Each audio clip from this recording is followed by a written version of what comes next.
Good morning दोस्तों, मैं संजीव जैन भोपाल मध्य प्रदेश से। और आज 26 जनवरी, मैंने आपसे पहले से बता दिया था कि 26 जनवरी से जो है हम मैथमेटिक्स और रीजनिंग के सारे जो है वीडियोस लाने वाले हैं आप सभी के लिए निःशुल्क। तो सबसे पहले तो गणतंत्र दिवस की बहुत बहुत शुभकामनाएं आप सभी को। और जैसा कि जो लोग मुझे जानते हैं शायद उनके लिए पता होगा कि मैं जब भी आता हूं तो कुछ आपके लिए कुछ बढ़िया 2 लाइनें जरूर बोलूंगा कि आज 26 जनवरी है। तो बस यहाँ अंदर से एक ही आवाज आएगी कि सरफरोशी की तमन्ना अब हमारे दिल में है, देखना है जोर कितना बाजुए कातिल में है। तो इसी मोटिवेशन को लेते हुए हम देशभक्ति के साथ अपना चैनल स्टार्ट कर रहे हैं। और इसमें आपको गणित, रीजनिंग से संबंधित जो भी आपकी पीईबी से रिलेटेड जो भी एग्जाम्स आने वाले हैं उसमें ये सब चीजें मिल जाएंगी। तो एक बार फिर से मैं अपना इंट्रोडक्शन दे दूं। मेरा नाम है संजीव जैन। काफी लोग मुझे पहले से जानते हैं जो लोग मैथ्स पढ़े हुए हैं। मैं एसएससी सीजीएल सिलेक्टेड हूं 2015, NTPC ASM selected, station master Gujarat से था मेरा। और मध्य प्रदेश में 2015 में ही एक और एमपी फॉरेस्ट का पेपर हुआ था जिसमें मैं फाइनल मेरिट में पहुंचा था। तो ये 3 पेपर जो है ऑलरेडी सिलेक्टेड हूं। ये बेसिकली इसलिए बता दिया क्योंकि आपको आजकल आप देखेंगे कि जहां देखो वहां आपको टीचर्स मिल जाते हैं, बट सही टीचर पहचानने का और सही कंटेंट पहचानने के लिए आपको एक सही चैनल पे जाने की जरूरत पड़ेगी। ओके, तो स्टार्ट करते हैं हम।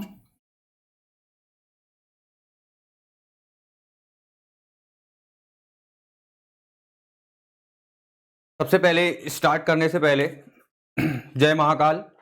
और सभी बच्चों जुड़ जाओ आप लोग, और जितना ज्यादा से ज्यादा जो है आप इसको सब्सक्राइब और जितना ज्यादा से ज्यादा हो सके शेयर जरूर करिएगा, क्योंकि मैं आपका ये लिखित दे सकता हूं कि आप अगर पटवारी के में पेपर में सिलेक्शन लेना चाहते हैं तो ये चैनल जो आपके जो भी टॉपिक्स आपके रहेंगे वो आपको कंप्लीट, मैं बता रहा हूं कि इस बोर्ड से बाहर क्वेश्चन नहीं जाने दूंगा पेपर में। तो आप बिल्कुल निगाहें और अपने दिल को थाम कर बैठिएगा, क्योंकि अब हम जो पढ़ने वाले हैं वो शायद आप 10 किताबें पढ़ोगे तब जाके यहां मिलेगी चीजें। तो हम जो पहले कवर करने वाले हैं, आपको पहले तो सिलेबस बता दूं कि सबसे पहले हम एडवांस मैथ्स कवर करने वाले हैं। एडवांस मैथ्स का नाम सुनते ही बच्चे भागने लगते हैं। एडवांस मैथ्स, क्योंकि मैथ्स को 2 कैटेगरी में बेसिकली बांटा जाता है, अर्थमेटिक प्लस एडवांस में। और एडवांस मैथ्स का नाम सुन के आधी जनता वैसे ही गायब हो जाती है, और ये जो है आपको मेरिट में लेके आएगी। अगर पटवारी से एडीईओ में जाना है तो ये लेक्चर आपको देखना पड़ेंगे। अगर हम अपना पे स्किल बढ़ाना है, अपने पावर बढ़ाना है, तो आपको ये वीडियो जो है आपको सफलता की ओर ले जाएंगे, ये श्योरिटी है।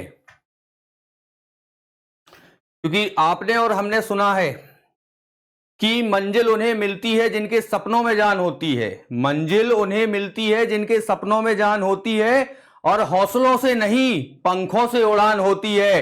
तो शेरों जाग जाओ, सो रहे हो तो, और अब जागना है और लग जाना है। मैं संजीव जैन और आप, अब हम इस बोर्ड, और आप अपना कॉपी पेन रख लीजिएगा, साथ में दोनों मिलकर जो है मेहनत करेंगे और फाड़ देंगे। पीईबी का पटवारी एग्जाम हो, चाहे वन रक्षक हो, चाहे जेल प्रहरी हो, चाहे मध्य प्रदेश सब इंस्पेक्टर हो, चाहे मध्य प्रदेश पुलिस हो, चाहे एसएससी सीजीएल हो, चाहे रेलवे का ग्रुप डी एग्जाम हो, जिस भी एग्जाम में आप बैठने वाले हैं इस बोर्ड से बाहर हम नहीं जाने देंगे आपको। तो शुरुआत करते हैं। एडवांस मैथ्स का सबसे पहला टॉपिक जो हम लेने वाले हैं वो रहेगा आपका मेंसुरेशन। मेंसुरेशन के बाद हम पढ़ेंगे ज्योमेट्री। ज्योमेट्री के बाद हम पढ़ेंगे एलजेब्रा। एलजेब्रा के बाद हम पढ़ेंगे ट्रिग्नोमेट्री। ट्रिग्नोमेट्री के बाद हम पढ़ेंगे height and distance.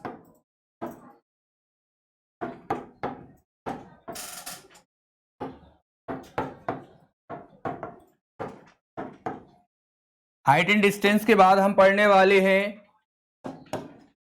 AP and GP. AP and GP के बाद हम पढ़ेंगे परम्यूटेशंस, कॉम्बिनेशंस एंड प्रोबेबिलिटी। इसके बाद हम पढ़ने वाले हैं डीआई। तो ये मोस्टली जो बड़े बड़े टॉपिक होंगे एडवांस मैथ्स के, पहले हम उनको कवर करेंगे, देन जो है आगे के अर्थमेटिक या रीजनिंग हम स्टार्ट करने वाले हैं। तो सबसे पहले हम शुरुआत करते हैं। आज जो हम टॉपिक लेने वाले हैं मेंसुरेशन। और मेंसुरेशन बता दें, अगर आप पटवारी का पेपर देने वाले हैं तो पटवारी को जाके स्पेस में नहीं जाना है, ना ही पटवारी को प्लेन उड़ाना है, ना ही पटवारी को जो है थाने में कोर्ट कचहरी में काम करना है।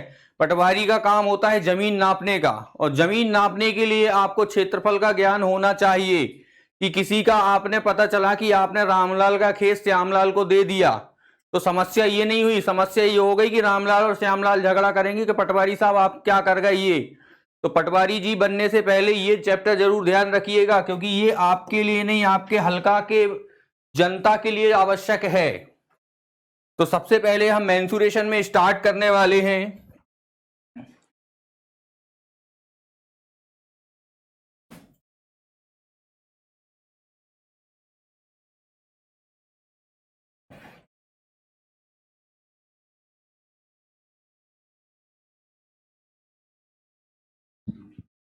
इंग्लिश में कहते हैं मेंसुरेशन और हिंदी में कहते हैं क्षेत्रमिति।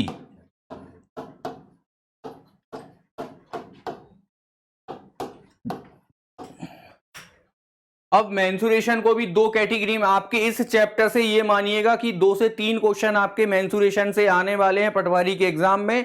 और मेंसुरेशन को 2 कैटेगरी में हम बांटेंगे। सबसे पहले 2D की बात करेंगे और फिर हम बात करेंगे 3D की।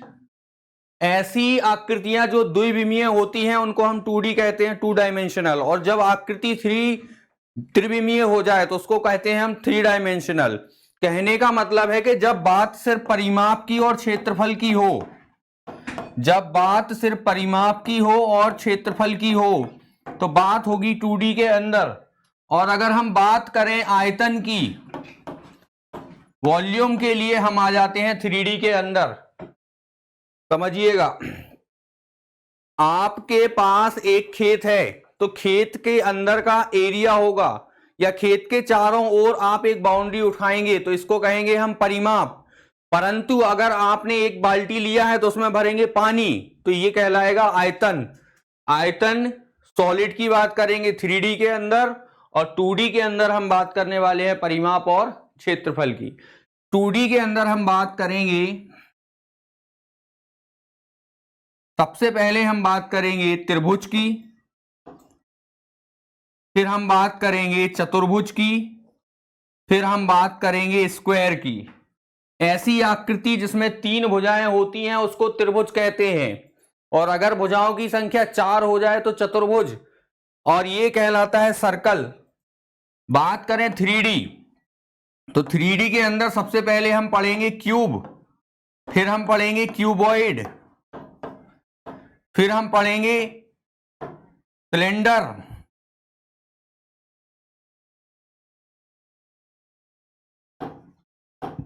घनाभ, घनाभ के बाद बेलन जिसको सिलेंडर बोला जाता है, देन हम पढ़ेंगे शंकु, देन हम पढ़ेंगे गोला, स्फेयर। तो 2D में बेसिकली हम पढ़ने वाले हैं ट्राइंगल को, ट्राइंगल के बाद पढ़ने वाले हैं क्वाड्रिलेटरल, क्वाड्रिलेटरल के बाद हम पढ़ने वाले हैं सर्कल को। और बात करें हम 3D में, तो 3D में सबसे पहले हम पढ़ेंगे क्यूब, क्यूबॉइड, सिलेंडर, कोन, देन स्फेयर। चलिए, थोड़ा सा जो है आज आपको बेसिक जो है जानकारी कंप्लीट, आप ये सारी चीजें एक बार फिर से अपन पढ़ेंगे ज्योमेट्री के अंदर, तो आपको दिक्कत वाली बात नहीं है। सबसे पहले हम स्टार्ट करने वाले हैं ट्राइंगल।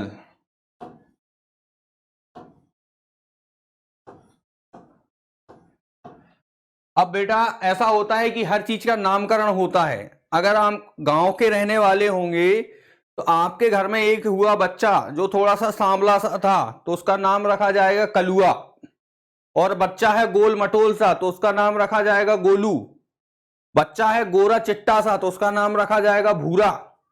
तो कहीं ना कहीं नामकरण 2 तरीके से होगा, या तो साइज के आधार पे कि मोटा है तो मोटू रख दिया, लंबा है तो लंबू रख दिया, गोरा है तो भूरा रख दिया। सेम ट्राइंगल की बात करें तो हम इसका नामकरण दो तरीके से करते हैं, या क्लासिफिकेशन ऑफ ट्राइंगल जो होगा दो तरीके से होता है। पहला तरीका होता है अकॉर्डिंग टू साइड, भुजाओं के आधार पर। दूसरा होता है एंगल के आधार पे, कोण के आधार पे। अगर हम भुजाओं की बात करें तो ऐसा त्रिभुज जिसकी तीनों भुजाएं एक जैसी हों, जिसकी तीनों भुजाएं बराबर होती हैं, उसको हम कहते हैं समबाहु त्रिभुज, इक्विलैटरल ट्राइंगल। ऐसा त्रिभुज जिसकी दो भुजाएं बराबर होती हैं उसको हम कहते हैं समद्विबाहु त्रिभुज, आइसोसेलेस ट्राइंगल।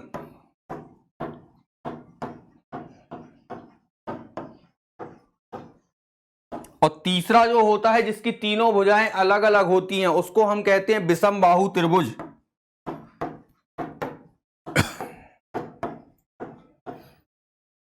तो बेसिकली तीन त्रिभुज हम भुजाओं के आधार पर पढ़ेंगे, समबाहु त्रिभुज, समद्विबाहु त्रिभुज और विषमबाहु त्रिभुज। अब हम बात करें कोण के आधार पे, तो ऐसी आकृति जिसके तीनों कोण 90 से कम होते हैं उसको हम कहते हैं न्यून कोण त्रिभुज, एक्यूट एंगल ट्राइंगल। अगर एक एंगल जो है 90 डिग्री का हो जाता है तो उसको हम कहते हैं समकोण त्रिभुज, और अगर एक एंगल 90 डिग्री से ज्यादा हो जाता है तो उसको हम कहते हैं अधिक कोण त्रिभुज।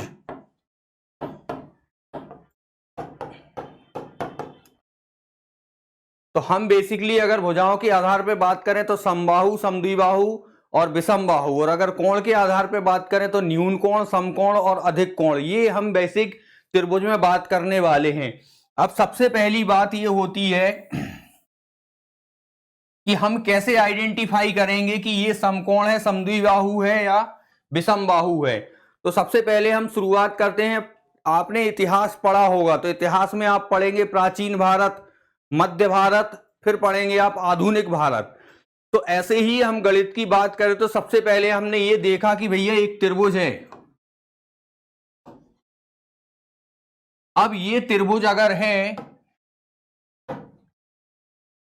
तो इस त्रिभुज की तीन भुजाएं हैं, पहली भुजा हो गई ए, दूसरी भुजा हो गई बी, तीसरी भुजा हो गई सी।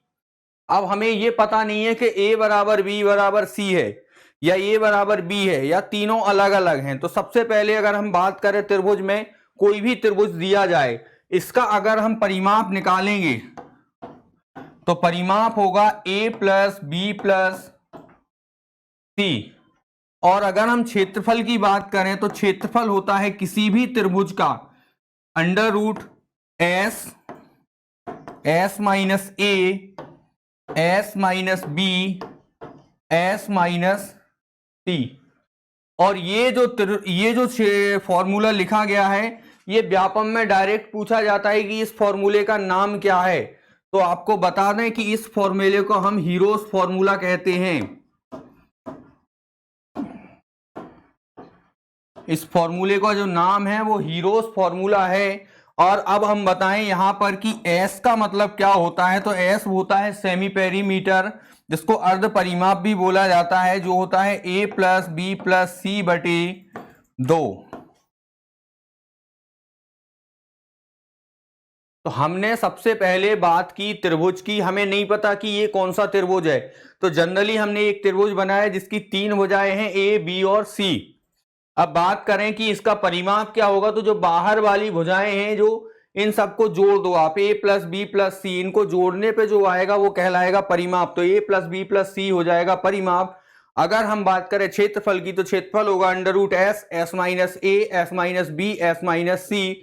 और जहां पर एस होगा A plus B plus C बटे 2, जिसको हम कहेंगे अर्ध परिमाप। ठीक है, एक एग्जाम्पल लेते हैं जस्ट।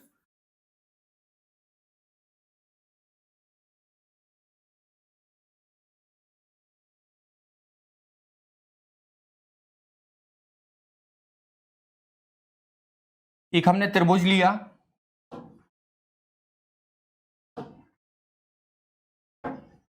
इस त्रिभुज की एक भुजा मैंने ले ली 13 सेंटीमीटर, एक भुजा मैंने ले ली 14 सेंटीमीटर और एक भुजा मैंने ले ली 15 सेंटीमीटर। कोई त्रिभुज है जिसकी 3 भुजाओं में पहली भुजा 13 सेंटीमीटर, दूसरी भुजा 14 सेंटीमीटर, तीसरी भुजा 15 सेंटीमीटर। सबसे पहली चीज मैं निकालूं परिमाप, तो परिमाप हो जाएगा 13 + 14 + 15, ये हो जाएगा आपका 42 और यूनिट इसकी रहेगी सेंटीमीटर में। अब हम बात करें अर्ध परिमाप की, तो अर्ध परिमाप जो होता है ये होता है परिमाप का आधा, मतलब 42 को आप क्या कर दो, हाफ कर दो, तो ये आ जाएगा 21। अब हम बात करें अगर एरिया निकालने की, तो एरिया होता है √S S - A S - B और S - C। यहां से अगर आप देखोगे तो एरिया इक्वल्स टू हो जाएगा 21 8 7 6। आप इसको मल्टीप्लाई कभी भी ना करिएगा, क्योंकि इसके आप फैक्टर कर दो तो ये हो जाएगा 3 × 7, ये हो जाएगा 4 × 2 × 7 × 2 × 3। अब आप यहां से पेयर बना लीजिए। देखिए आप, ये 7 का पेयर बना तो यहां से एक 7 बाहर आ जाएगा, ये 4 से 2 बाहर आ जाएगा, ये 3 का पेयर बना तो 3 बाहर आ जाएगा, और यहां से एक 2 बाहर आ जाएगा।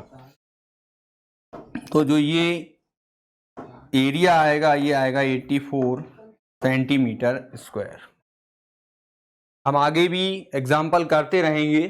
तो सबसे पहले हमने देखा एक विषमबाहु त्रिभुज जिसकी ऐसी 3 भुजाएं थी ABC, जिसका परिमाप अगर हम देखें तो A + B + C, और अगर हम क्षेत्रफल देखें तो √S S - A S - B S - C।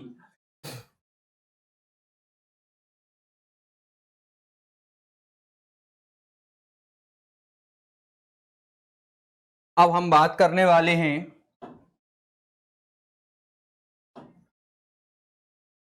ऐसा त्रिभुज जिसकी तीनों भुजाएं जो हों वो इक्वल हों, ये भी A हो, ये भी A हो और ये भी A हो। इस त्रिभुज का नाम होगा समबाहु त्रिभुज। सबसे ज्यादा अगर आपके एग्जाम में जो क्वेश्चन पूछे जाएंगे तो वो पूछे जाते हैं समबाहु त्रिभुज से। समबाहु त्रिभुज में सबसे पहली चीज अगर हम देखें परिमाप, तो परिमाप हो जाएगा आपका 3A। अगर हम बात करें क्षेत्रफल की, तो क्षेत्रफल होता है √3/4 × A²। इसके साथ में यहां से एक क्वेश्चन और होता है H बोले तो ये जो डिस्टेंस है ये होती है हाइट, या इसी को हम एल्टीट्यूड भी बोलते हैं। समबाहु त्रिभुज के अंदर हाइट, एल्टीट्यूड, मीडियन ये सब एक ही लाइन होती है। और इस H की वैल्यू अगर हम बात करें तो ये होता है √3/2 × A। ये पीईबी का डायरेक्ट क्वेश्चन होता है कि किसी समबाहु त्रिभुज की ऊंचाई क्या होती है, तो किसी समबाहु त्रिभुज की ऊंचाई होती है √3/2 × A। ए क्या है यहाँ पर, भुजा। सबसे ज्यादा अगर वैरायटी कहीं से बनती है तो वो बनती है समबाहु त्रिभुज से। अभी हम आप में इसके में थोड़ा सा और डिस्कस करना चाहेंगे। ये मैंने एक समबाहु त्रिभुज बनाया, ये एक पॉइंट लिया मैंने, इस पॉइंट से मैंने यहाँ पे 90 डिग्री एक एल्टीट्यूड डाला, इस पॉइंट से यहाँ भी एक 90 डिग्री एल्टीट्यूड डाला, और इस पॉइंट से यहाँ भी एक 90 डिग्री एल्टीट्यूड मैंने ड्रॉ किया। इसकी लंबाई मैंने P1 ले ली, इसकी मैंने P2 ले ली और इसकी मैंने P3 ले ली। क्वेश्चन यहाँ से कई बार आपको रिपीट मिल जाएगा। ये साइड है A, ये भी A है और ये भी A है। क्वेश्चन पेपर में आएगा कि एक पॉइंट है समबाहु त्रिभुज के अंदर जिससे तीनों भुजाओं पर एल्टीट्यूड डाले गए हैं, और एल्टीट्यूड की जो लंबाई है वो है P1 + P2 + P3। तो यहां से डायरेक्ट क्वेश्चन जो आता है वो आता है साइड निकालने के लिए, और साइड है A, तो A बराबर जो होता है वो होता है 2/√3 √P1 + P2 + P3। ये रिजल्ट जो है कई बार आपसे एग्जाम में डायरेक्ट पूछा जाएगा आपको तीनों एल्टीट्यूड की लेंथ गिवन रहेगी और देन जो है आपको भुजा जो है पूछी जाएगी। तो भुजा बराबर होगा P1 plus P2 plus P3 और बाहर रहेगा 2/√3। समबाहु त्रिभुज में थोड़ा सा और कॉन्सेप्ट आपसे पूछा जाता है, वो भी मैं आपके साथ डिस्कस करूंगा।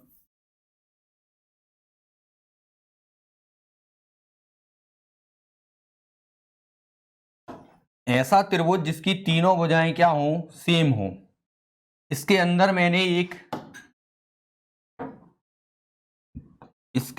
मैंने जो है एक सर्कल बना दिया।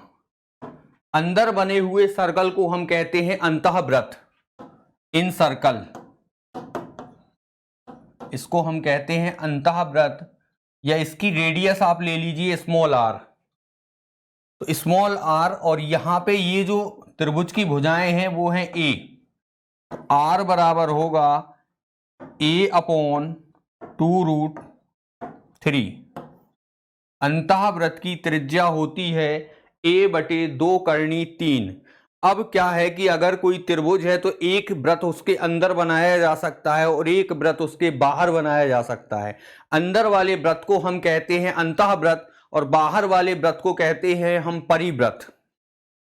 ठीक है, पत्नी व्रत नहीं बेटा, परिव्रत। क्योंकि कई बच्चे जो है अभी सपने देख रहे होंगे पटवारी बनने के बाद जो है उनको एक पत्नी व्रता पति बनना है, तो उससे पहले आपको जो है ये परिव्रत और अंतःव्रत आपको पढ़ना पड़ेगा। अब अगर मैंने ये बाहर थोड़ा सर्कल आप देख लीजिएगा, सपोज कर लेना कि ये सर्कल है, ठीक है। अगर मैं बाहर वाले सर्कल की बात करूं तो ये बाहर वाले सर्कल की जो रेडियस है वो है कैपिटल R, जिसको बाह्यवृत्त की त्रिज्या बोला जाता है या रेडियस ऑफ सर्कम सर्कल बोला जाता है। यहां पे R जो होता है वो होता है a/√3। स्मॉल r अंतःवृत्त की त्रिज्या होती है a/2√3 और बाह्यवृत्त की त्रिज्या जो होती है वो होती है a/√3।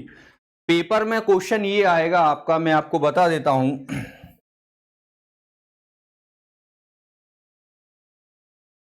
पेपर में क्वेश्चन ये रहता है कि ये एक समबाहु त्रिभुज है, तो सबसे पहले आपको समबाहु त्रिभुज बना लेना है। समबाहु त्रिभुज की कोई भी भुजा ले लो आप। अब तीनों भुजाएं क्या होती हैं, बराबर होती हैं। सबसे पहला रिजल्ट जो याद रखिएगा कि अंतःवृत्त की त्रिज्या और बाह्यवृत्त की त्रिज्या के बीच जो अनुपात होगा वो हमेशा होगा 1/2 का। कहने का मतलब है कि अगर स्मॉल r 50 सेंटीमीटर होगी तो कैपिटल R जो है वो हो जाएगी 100 सेंटीमीटर, क्योंकि स्मॉल r जितना भी रहेगा उसका डबल करने पे कैपिटल R आ जाएगा। अगर 50 सेंटीमीटर है तो ये हो जाएगा 100 सेंटीमीटर। इनके बीच का रेशो हमेशा रहेगा 1:2। दूसरा क्वेश्चन ये पूछा जाएगा आपसे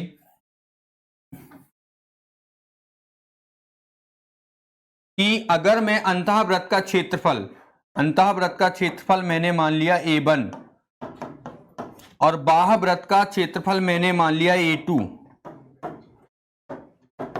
तो क्षेत्रफल जो होता है वृत्त का वो होता है πr², मतलब त्रिज्या का वर्ग कर दो तो आपका क्षेत्रफल आ जाता है। और यहाँ पे त्रिज्या का अनुपात देखोगे 1/2, तो इनका स्क्वायर कर दो आप। यहाँ पे अगर मैं 1 का स्क्वायर करूंगा तो ये हो जाएगा 1, और यहाँ पे अगर मैं 2 का स्क्वायर करूंगा तो कितना हो जाएगा 4।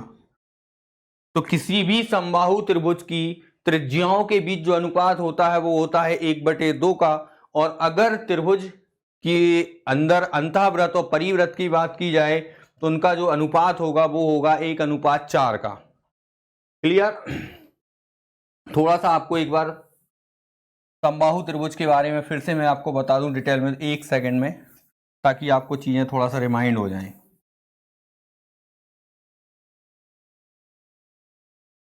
सबसे पहले ऐसा त्रिभुज जिसकी तीनों भुजाएं बराबर होती हैं उसको हम कहते हैं समबाहु त्रिभुज।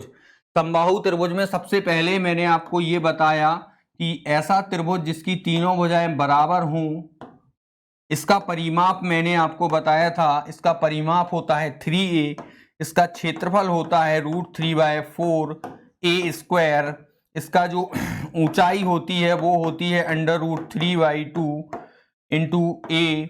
फिर इसमें मैंने आपको बताया था कि जब इसकी परपेंडिकुलर लेंथ दी जाए तो इसकी साइड निकालने का जो फॉर्मूला होता है वो होता है P1 plus P2 plus P3।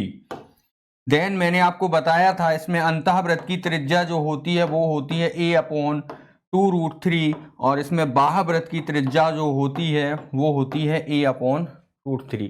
तो ये जो है आपका समबाहु त्रिभुज का पूरा समरी लिखा हुआ है, जिसमें परिमाप भी कंप्लीट है, क्षेत्रफल भी है, ऊंचाई भी है, एल्टीट्यूड दिया जाए तब भी दिया गया, अंतःवृत्त भी है, बाह्यवृत्त भी है, ये सब कुछ आपका दिया गया है। इसका आप स्क्रीनशॉट ले सकते हैं या आप नोट्स बनाते हुए चल सकते हैं। इसके बाद हम जैसे जैसे आगे बढ़ते जाएंगे, देखिए क्वेश्चन की दिक्कत नहीं है, क्वेश्चन की टेंशन मत लीजिए आप, क्योंकि क्वेश्चन हो जाएंगे। सबसे पहले अगर हम मेंसुरेशन की बात करते हैं तो हमारे दिमाग में पिक्चर्स होना चाहिए कि भाई समबाहु त्रिभुज क्या होता है, विषमबाहु त्रिभुज क्या होता है, वर्ग क्या होता है, आयत क्या होता है। देन उसकी जो है हमारे पास फॉर्मूले पता होना चाहिए। विदाउट फॉर्मूले आप क्वेश्चन में आगे नहीं बढ़ हाँ बढ़ पाओगे, लेकिन वो शॉर्ट ट्रिक्स भी मैं आपको बताऊंगा। लेकिन थोड़ा सा क्या होता है, जब तक आपको बेस नहीं पता होगा किसी चीज का तो उस चैप्टर में हम आगे नहीं बढ़ सकते। इसके बाद हम बात करते हैं आइसोसेलेस ट्राइंगल की। आइसोसेलेस ट्राइंगल या जिसको हिंदी में हम कहते हैं समद्विबाहु त्रिभुज। तो आपको नाम से समझ में आ रहा होगा, सम का मतलब होता है समान, द्वि का मतलब होता है दो और बाहु का मतलब होता है भुजाएं।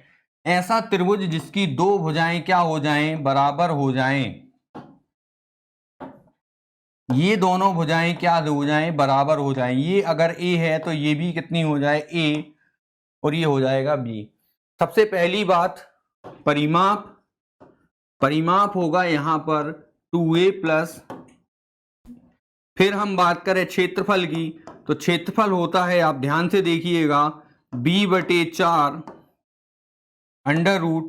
√4a² minus b²। 2017 व्यापम ने एक पेपर लिया था टाइपिस्ट के लिए, उसमें डायरेक्टली आपसे पूछा था कि किसी समद्विबाहु त्रिभुज का क्षेत्रफल का फॉर्मूला क्या होता है, और आपसे डायरेक्ट ये चीजें पूछी गई थी। तीसरा यहां पे पूछी जाती है ऊंचाई, तो ऊंचाई होती है √4a² माइनस b²/2। ये दोनों चीजें जो है ये महत्वपूर्ण है, क्षेत्रफल और ऊंचाई। अब आगे हम बढ़ते हैं और इसके बाद जो सबसे ज्यादा जरूरी पूछा जाता है वो आता है समकोण त्रिभुज। सबसे जरूरी,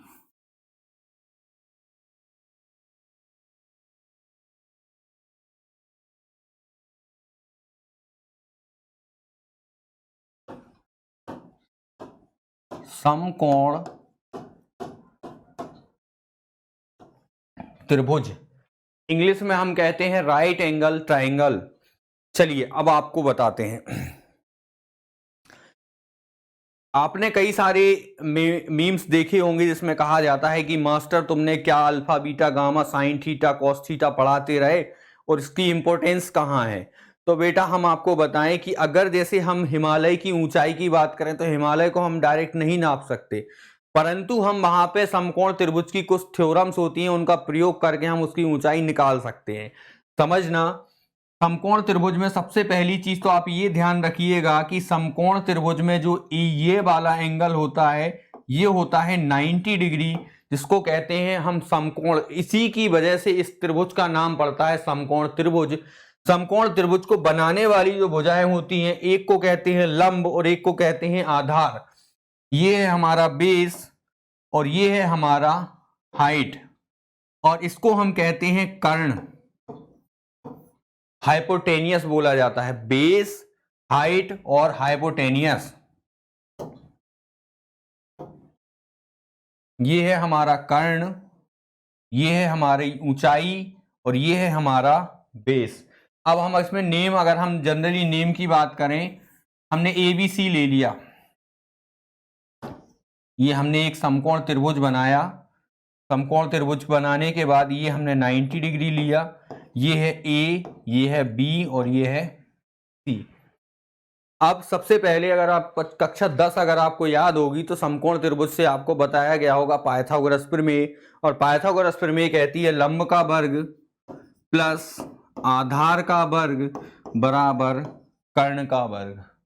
दूसरा, अगर आपने ये तरीका हमेशा लगेगा, किसी भी त्रिभुज का क्षेत्रफल अगर मुझे निकालना है तो वो होता है 1/2 आधार गुणा ऊंचाई, 1/2 बेस इंटू हाइट।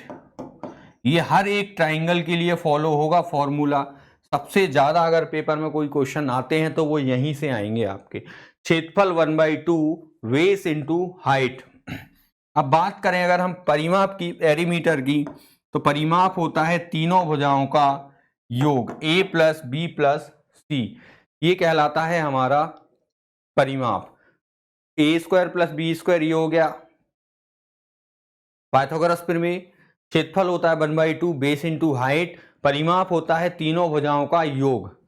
इसके बाद अगर हम बात करें तो हमने आपको एक जगह बताया था अंतःव्रत और परिव्रत के बारे में बताया था।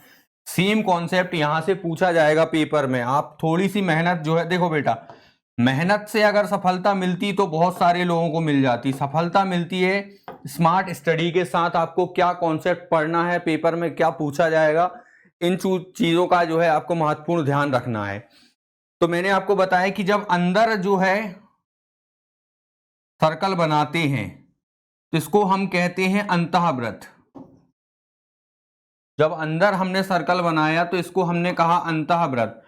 पेपर में डायरेक्ट पूछा जाता है समकोण त्रिभुज का अंतःव्रत, तो आप इसकी रेडियस जब पूछी जाती है तो ये होती है a plus B minus C upon 2। दूसरा क्वेश्चन यहां से पूछा जाता है परिव्रत की त्रिज्या। तो परिव्रत होता है जब इसके बाहर के तीनों बिंदुओं को ये क्या कर दे, टच कर दे, तो इसको हम कहते हैं परिव्रत। और परिव्रत की हम त्रिज्या ले लें कैपिटल R, तो परिव्रत की जो त्रिज्या होती है ये होती है c/2। सॉरी, परिव्रत का जो केंद्र होता है वो यहां बनता है, ये जो पार्ट होता है ये हाफ होता है, तो ये पूरा c था तो आधा हो जाता है c/2। अंतःव्रत की त्रिज्या होती है a plus B minus C upon 2, और परिव्रत की त्रिज्या होती है c/2। ये दोनों रिजल्ट जो है सबसे महत्वपूर्ण है। समकोण त्रिभुज से ही हम बात करें तो इससे अब हम जो चीज पढ़ने वाले हैं वो आपके पूरे 3 चैप्टर खत्म कर देगी।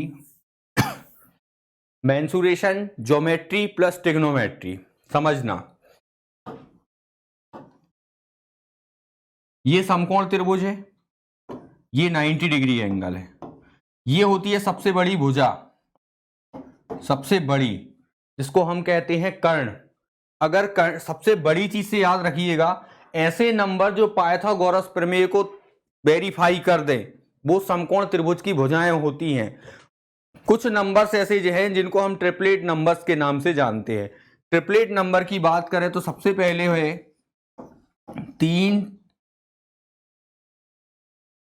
4, 5, 2 से मल्टीप्लाई करिए आप, 6, 8, 10, फिर है 5, 12, 13, फिर है 7, 24, 25, फिर है 8, 15, 17।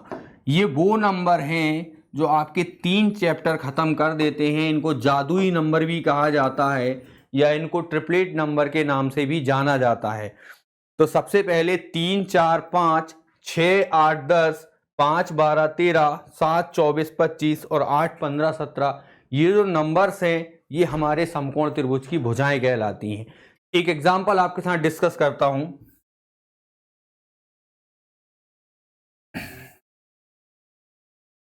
क्वेश्चन है कि भैया एक त्रिभुज है जिसकी 3 भुजाएं हैं। पहली भुजा है 8 सेंटीमीटर, दूसरी भुजा है 15 सेंटीमीटर, तीसरी भुजा है 17 सेंटीमीटर।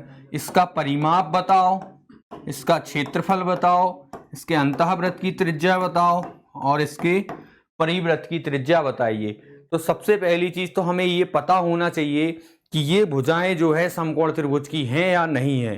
तो सबसे पहले आप ये देखो, 8 का स्क्वायर होगा कितना, 64, 15 का स्क्वायर होगा कितना 225 और 17 का स्क्वायर होगा कितना 289। अगर आप इन दोनों को जोड़ोगे तो ये 289 आएगा। मतलब लंब का वर्ग प्लस आधार का वर्ग बराबर होगा कर्ण का वर्ग। अब मैं अगर एक त्रिभुज बना दूं यहां तो ये है 8, ये है 15, ये है 17। क्षेत्रफल परिमाप की बात करूं तो 8 + 15 + 17। एरिया की बात करूं तो 1/2 आधार गुणा ऊंचाई। अंतःवृत्त की त्रिज्या की बात करूं तो मैंने आपको बताया था a + b - c, तो a + b - c/2।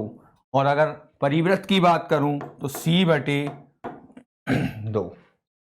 तो ये चारों जो चीजें हैं आपसे बार बार यहां से पूछी जाती हैं।